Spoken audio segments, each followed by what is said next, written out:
Imagine waking up every morning to a life that looks completely flawless on social media. You are the glamorous, beloved president of both the elementary school PTA and the high school soccer booster club, living in a stunning mansion in the most affluent neighborhood in Dallas, with a husband who is supposed to be your best friend after 18 years of marriage,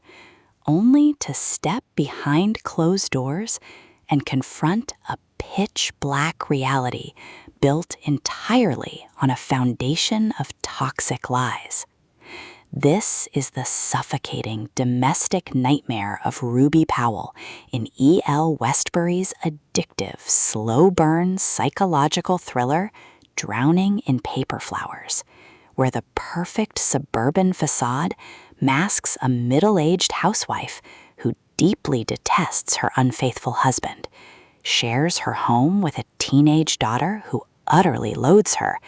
and relies heavily on anti-anxiety medication just to cope with her 6-year-old son's severe, volatile PTSD stemming from a terrifying toddler kidnapping incident. Trapped in a vicious cycle of public appearance and private despair,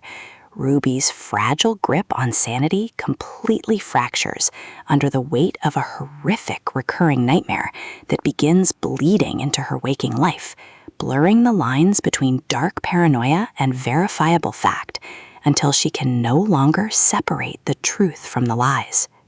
The underlying tension detonates into absolute chaos when a decomposing dead body is suddenly discovered nearby, threatening to exhume a catastrophic, lifelong family secret that Ruby has spent decades desperately burying away from the judgmental eyes of her wealthy community.